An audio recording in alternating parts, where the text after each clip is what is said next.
Hello and welcome to the AV Club this week, coming to you with all three of us in station. We're a bit touch and go whether all three of us will be available because we're supposed to be recording at a certain time. I messed it up. I'm one of those guys where I'm like, guys, we're doing it this time. We're doing it this time. Oh no, wait, something came up. Sorry, I have to change time. But we've just about made it here. So we have in attendance Craig Rigdon. Craig, how are you? Good, I think. Slowly recovering from the heartbreak of Sunday. Which Sunday? Like Sunday just gone or the Sunday 2 weeks ago? Because you weren't here last week, unfortunately. We couldn't talk about the Mile High Miracle. Can we just say both? That is actually. Am I right in saying that that you guys at Big Blue UK and Ireland had a meetup in London over the weekend?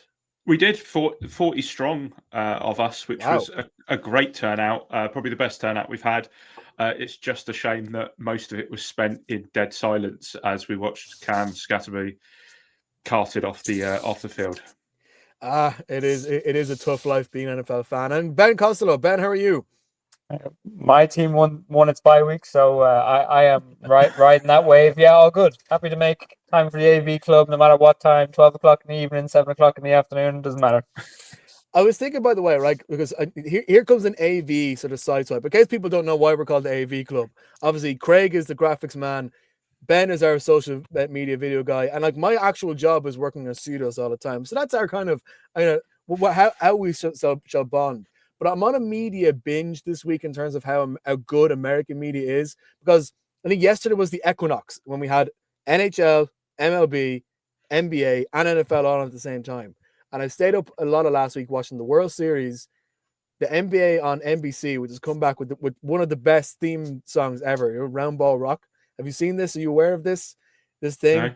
No? And then it's one of the great sort of sporting theme tunes is the NBA and NBC. Look it up, but there's also a great SNL skit about it. I only have one sport I can hyperfixate at a time, Shane. Once football season ends, I turn to postseason basketball, and that's about it. And then we circle back around the NFL. I couldn't possibly be looking at anything else right now. We had 18 innings in the World Series last night, which I still have to catch up with. I've seen a couple of Shohei highlights, but other than that, no, I've strayed away from it. But the reason I'm saying is like I stayed up on Sunday night to watch Sunday Night Football, and I forgot how good it is in terms of like all the small little things they throw in. There's a big focus on Tucker Kraft. They went back to his hometown, in somewhere in Iowa, I think, or somewhere like that. Like, population 210, and probably like more pigs in the town, and there are people. One of these kind of things. There's lots of little things, but at the start they have the NBC music, do do do, and I started singing in my head. AV Club. Maybe we can nick it. Maybe we get our own little theme tune. So, I don't know. That's my media side side hustle. Anybody else staying up to watch the World Series, or am I just crazy as well? I've been told that apparently baseball would be my thing because I'm a big stats guy, but soccer, NFL, NBA, I am at my limit right now. Yeah. See, I used to go to base. I used to be big into baseball, not as much as I am now, because obviously NFL is my focus. I woke up this morning and obviously I'm watching Chiefs Commanders before I'm watching the LA Dodgers. But baseball is great because you have people. I remember going to Fenway Park and people would be there on their own, no friends or family, but just with massive cards, and they mark every stat as it's going. That's just how they enjoyed their Sunday out. So if you're a stats guy, as the AV Club tend to be stats guys, that's a good way to spend your afternoon. Anyway, enough rambling from me. I want to give a quick shout out to the sponsors of this segment, the TapHouse Bar and Kitchen in Ranelagh, where this coming Sunday, we're hosting another official watch party where we will be showing Pittsburgh Steelers at Indianapolis Colts. We'll be talking about the Colts later on today. I know there's going to be a big Steelers contingent coming out there. Looking forward to seeing you all. We will also be showing New York Giants, San Francisco 49ers, two teams who didn't win the weekend just gone, but we know have got big fan bases, and we're sure hopefully it won't quite be as silent as when Craig's Giants friends met up. And then obviously in the late window there will be the stellar matchup between Patrick Mahomes and Josh Allen. A matchup that you cannot ever turn your eyes from, and that's where we're going to start tonight, guys. Is the Kansas City Chiefs, who have now won 3 in a row. I was saying in the preview that it kind of fell nicely for them. They had these 3 home games to really build into the season before. Like I said, they have to go to Buffalo, they have to go to Denver, 2 of their most important games of the season coming ahead for them. But I think it's fair to say, guys, sometimes you don't have to be on your A game to still be dominant, and that's what we expected. That's what we saw from the Chiefs here. So, Craig, talk us through what we saw from this game. I mean, if you just watch the first 4 drives, you would think that the game was absolutely awful.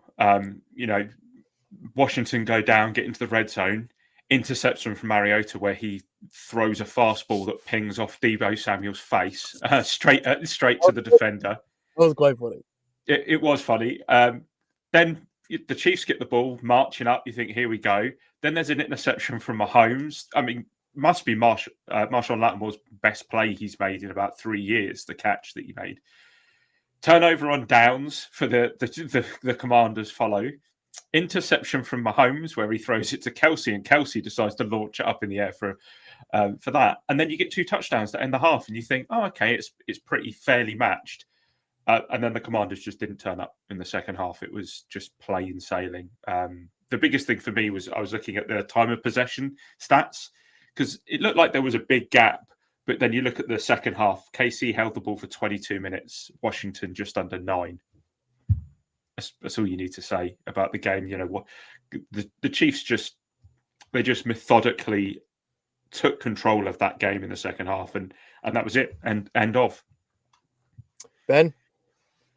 Yeah, look, it kind of gave me the same energy as Texans versus Niners over the weekend in terms of like time and possession. You think one team clearly has a much more thought out game plan and a much more commanding presence over the entire game. And it, as you said, the Chiefs didn't have to come out and be world beaters last night to beat this Commanders team, who you now put the pieces together and realize just how important Jaden Daniels is to that team. I mean, the year before Jaden Daniels arrived there, they were a 2-win team. I mean, they're picking second overall in the draft, and then they all of a sudden make the NFC Championship game.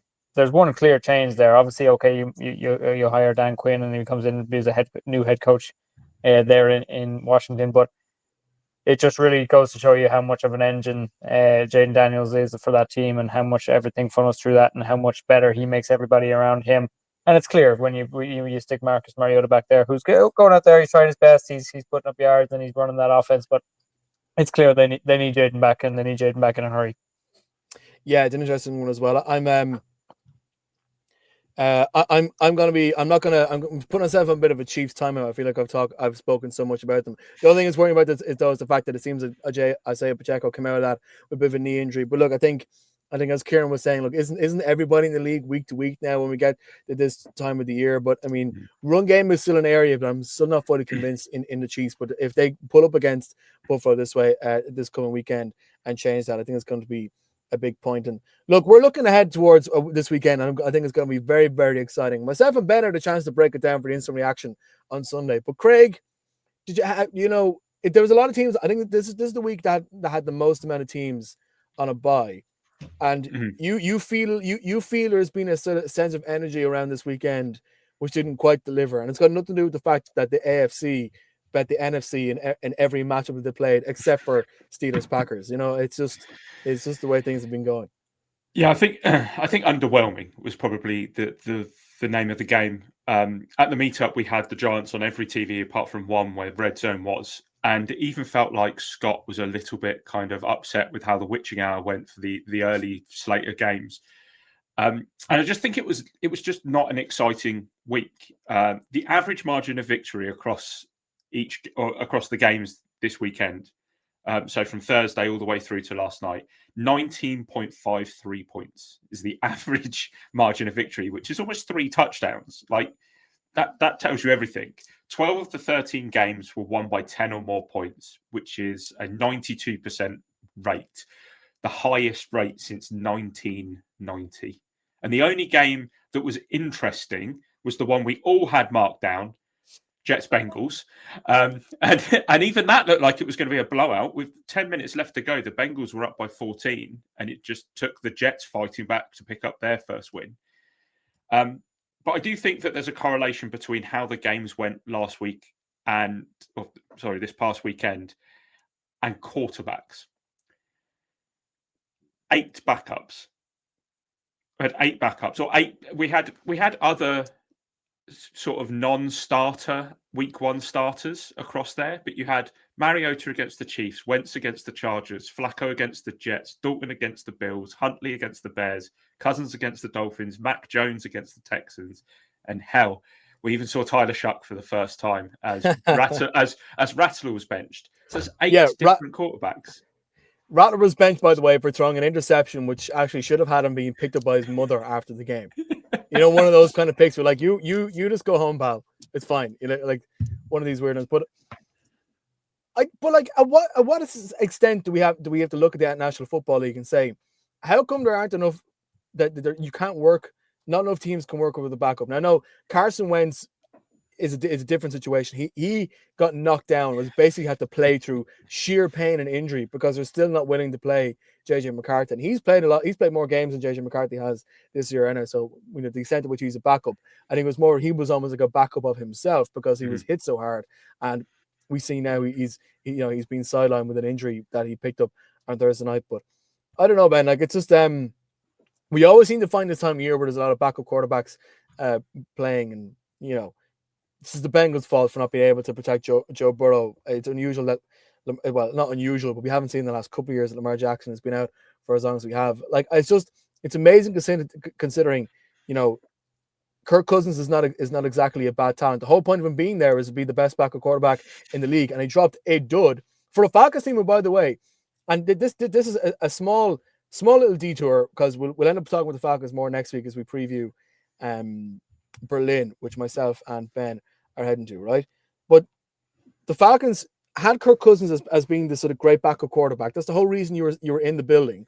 Let's play him. Let's have him throw the ball way too many times, not run the scheme properly, and then your best weapon is Bijan Robinson. Let's give him the ball a grand total of 9 times. What a stupid way to use your talents there. Like, I know obviously it's way more difficult than it is than us media types are looking at it, but it seems that there's a lot of basic things that coaches keep getting wrong, and this is the National Football League. So you'd think even with backup situations like that teams will be able to get more out of themselves. The Falcons being a particularly weird situation after they completely dropped the dud against Miami. Look, when we talk about dud weeks, and I'm kind of raging that none of this week didn't happen on one of our many travel weeks coming to and from London. Like this would have been one of the weeks you wouldn't have mind missing an hour or two on an airplane. But now you look at the expansion of the NFL regular season. We're at 17 games now. They're going to go to 18. They're going to go to 19. They might go to 20. Unfortunately, this is going to be a side effect where teams are going to start treating it like the NBA regular season, where a loss doesn't particularly mean as much. It kind of felt like the Falcons just decided to throw away this week, you know, with no Kirk Cousins, no Drake London. Let's just get everybody healthy, and this is probably a game we're not going to come out of looking great. Let's just, I don't want to say tank because it's very early in the season to tank, but let's tank this one particular game this week and let's come back healthy. I do it in fantasy football all the time. If I'm looking at a not so prospective matchup and it's not looking great from the offset, I'm just gonna tank the week and I'm gonna move on. But this is unfortunately a side effect on some of the older fans of the NFL. This is why they fight against the expansion of all these extra games and stuff like that, because the quality of them tends to go down. So you're going to unfortunately have to take the good with the bad here, but in this week it seems to be the bad more than the good. And as you said, the quality of quarterback play across the league, it is astounding that we can't have 32 players across the country play the position at an extremely high level. But that just goes to show you how quickly or how well defenses have stepped up now in the last few seasons, and defenses are getting smarter and understanding how to beat this below average quarterback play. So, yeah, you make a very good point, especially in terms of the expanding nature of the games. And obviously, you know, I was always of the opinion, and I'm coming at it from a scientific point of view, that the NFL off season is ridiculously long. So let's try to find a way to expand it out. Give me 18 games, but give me 2 bye weeks. But then if you have 2 bye weeks, you have a lot of weeks when there's a lot of teams that's not playing, and that changes the action when it comes to specifically that sort of red zone area of enjoyment. And obviously, we have a very, very, very, very, very high bar for how good red zone can be, as is usually set in the very early part of the season when every team, you know, you've eight games in the early window and 4 in the late window. So no, I think it's a very good point. Anyway, we're slightly limited on time, so let's continue on to what I want to be the sort of main talk point, because I was in the office today and somebody came up to me, Philadelphia Eagles fan, mind you, and was like, Shane, I can't believe you're pushing the bullshit narrative that Drake May is the MVP. The reason why you saw that is because I sporadically do a Patriots podcast called Pat's Pals. We did one last night, and the graphic we put out was around Drake May being MVP because my friend Sky is nuts, and he's a Patriot fanatic. He's like, Drake May is MVP and should be MVP, and he's not being talked about because he plays for New England. This whole sort of everybody hates this thing. But I turned around to him and I was like, do you know who I actually do think should be talking about more in the MVP conversation? And I'm seeing this from Rich Eisen. I'm not seeing this from many other places. Jonathan Taylor, running back for the Indianapolis Colts, where the Colts obviously are at 7-1, are playing so well that the people actually aren't talking about them so much. It's a really unusual situation to reign. It's like, oh yeah, the Colts are going to win this week. Of course they are. Of course they're the Indianapolis Colts, a team that was so good last year. Oh wait, no, they weren't. But Jonathan Taylor this year has been astounding, not only in terms of consistently being able to score touchdowns, but being able to get lots of room. You want to see some of the plays that they had against Tennessee, and I know it was against Tennessee, but the offensive line, as I was saying, it was like splitting the red Tennessee.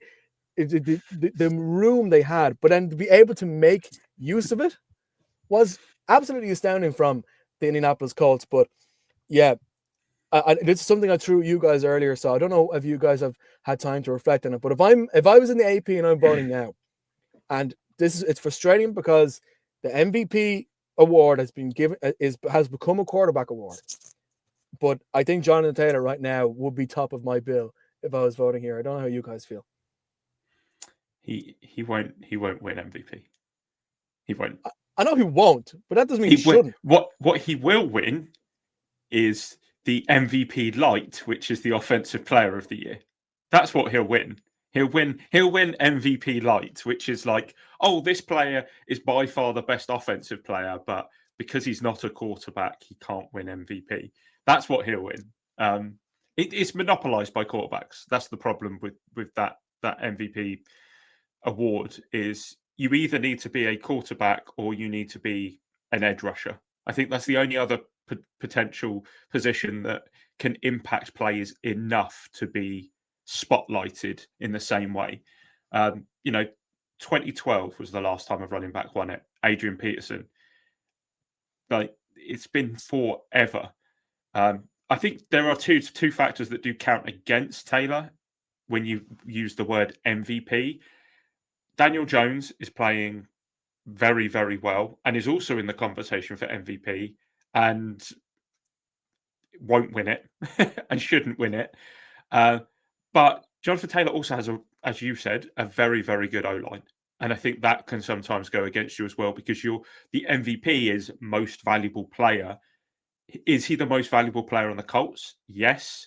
Is he the most valuable player in the league? Probably not. Yeah, I'm in full agreement with Craig on this one.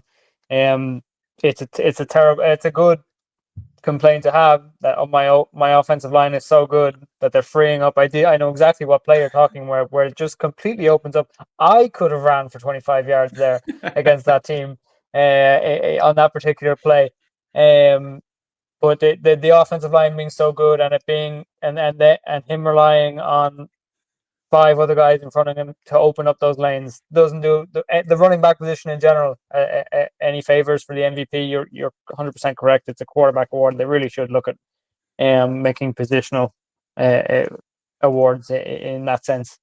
My only then counter argument to that is, who, if not him, then who? It's kind of a bottleneck there between Josh Allen, Baker Mayfield. Patrick Mahomes is now back in the running. That'll develop as the weeks go on. I think Patrick Mahomes is unfortunately kind of fighting his way back into that conversation, as much as we hate to hear it.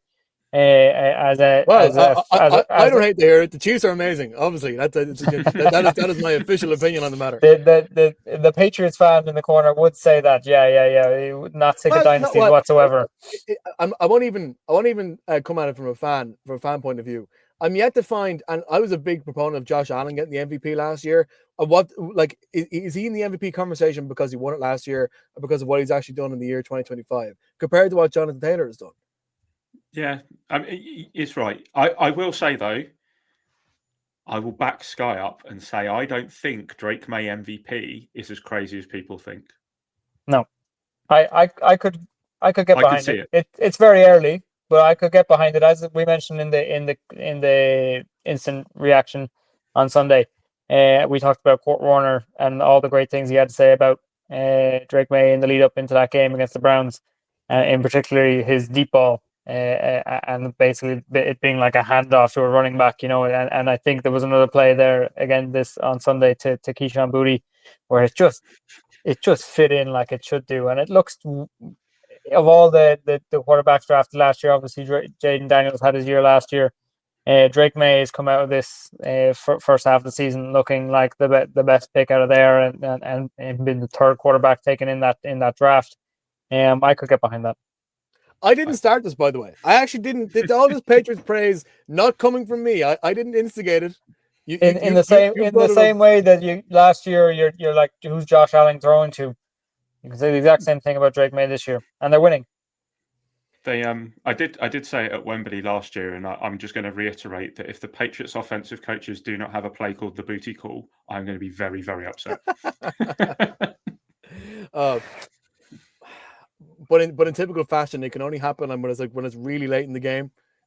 Yes, it's like actually there's actually nothing else for me to do here. I'm bored. Hit the booty call. Exactly. Sticking on the Indianapolis Colts, because again, we're talking about a team who are obviously top of their division, top of the AFC, which is a weird thing to say. 7-1, have a difficult enough run to come ahead of them now. In fairness, they play against the Steelers this coming Sunday. Again, we're looking forward to watching. To go to Berlin to face against the Falcons, that's not an easy game. It was funny when we were divvying out the games as to who's going to try and cover which one before the season. We were looking at that one as being, that's going to be a bit of a meh game. It really isn't. Play against the Chiefs with MVP and waiting Patrick Mahomes. Just kidding.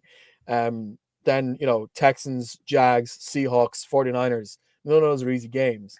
But what have you made about how Carly Gordon, the owner, has sort of conducted herself? Because obviously Jim Irsay passing in the offseason, we knew that there'd be a sense of emotion changing what the Colts were in the earlier part of the year. But she has been on the sideline. She seems like she's not necessarily micromanaging, but she's leading from the front. That's the kind of thing where if the Colts were losing, everyone would be like, what the hell is going on here? Absolute spoofer. But it's 7-1. It's working. There's a great vibe in Indianapolis at the moment, coming from the players and the coaches. Even as look at the way Daniel Jones was talking last week after the game, he was like, well, if all you guys are counting as us, you obviously weren't watching. What a great thing to say from Indiana Dimes, as Fox called him. If only there was another pun they could have used. So in terms of like the nature of the organization and how Carly Gordon in particular has been leading that, how have you guys felt watching that from afar? Myself, I absolutely love it, and I think Jerry Jones needs to take a really inwards look at himself and how he owns and runs a team, because that's how you turn a team 7-1. Obviously, she's got a hand on the wheel in some capacity, and she's getting involved. Great, love to see it. They're winning. That absolutely helps. But she's not interfering with the coaching, with the choice of who to play a quarterback, who to play where, and they're letting them do their own thing. Now, if they were 1-7, would this conversation be completely different? Of course, they would stick more of a hand on the wheel, but it's not.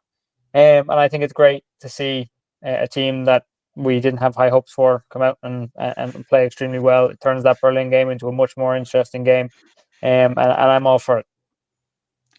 It's like the hardest humble pie I've had to eat all year, because not only did I say that Shane Steichen was on the hot seat in our very first episode, but Daniel Jones is doing exactly what I wanted Daniel Jones to do at the Giants, but he's doing it with 2 white stripes on the side of his arm, because that's the only difference in the jersey. It's fair play to him. Like, fair play to him. I am happy for Daniel that it's worked out. He's a nice guy. He wasn't able to maybe manage the New York media in the same way someone like Jackson Dart does. I think that Daniel Jones is very much more standoffish, but he has, fired a few back at his detractors, like you said last week with his comments. But the Colts they're just piling forward. Like they average over 33 points a game at the moment, which is insane. We're talking about Jonathan Taylor, but you also have to have a look at some of the other weapons that he's got, where he's got, Downs, he's got his name is Pittman. Thank you, Pittman as well. They have a number, and you think that they've only lost one game. Only 3 of their 8 games have been within one score. The one game that they lost to the Rams, they probably would have won if Mitchell decides to keep holding the ball and not drop it at the goal line. They got their bye week in 2 weeks after Berlin, so they get a really nice sort of just over halfway point to reset, and then they come back against KC, who would be coming off the game against Denver, which is going to be one hell of a matchup. KC have some really, really hard matchups coming up themselves, so there's no reason that the Colts can't go there with confidence. And then once they get through that, you look at Houston, they've got to play Houston twice and Jacksonville twice. That wouldn't scare me. San Fran might be done by the time that they get there. I honestly think the Colts, if they get to, I know that's going to go down amazingly well. We're clipping that. But I honestly think if they get to the playoffs with the momentum that they're carrying through and the good vibes that seem to be there, because they're all hugging. Say on the sideline, between the plays. There's obviously a good vibe there. Did you see the defensive player with the T-shirt they had made up with her with the notebook on it and everything, and then they went up and gave her a hug afterwards? Yeah, it seems like a great team to be a part of right now. But compare that, she's on the sidelines of the games, but she's not just bringing down champagne or trying to show off to her friends. Oh my God, look at me! I own an NFL team. She's listening. She's involved. And as she said herself in the press conference, she said, I need to be able to say, it's this person full of BS. Do they know what they're talking about? Compare that to the Woody Johnson approach. I'm just saying. The supreme opposite. I'm not going to pay any attention to this team, and I'm just going to start spouting out off about my quarterback and make him cry in the closet. So, but I meant that in a negative way towards Woody Johnson, not towards Justin Fields, who of course is admirably frank after his thing, and they go into a bye week after win as well, so fair play to the Jets. Right, we've run out of time for college ball talk. Let's talk about that next week, but for now, thank you very much for listening to the AV Club. Thank you, Ben. Appreciate you having me on, Shane. Thank you, Craig. Thank you.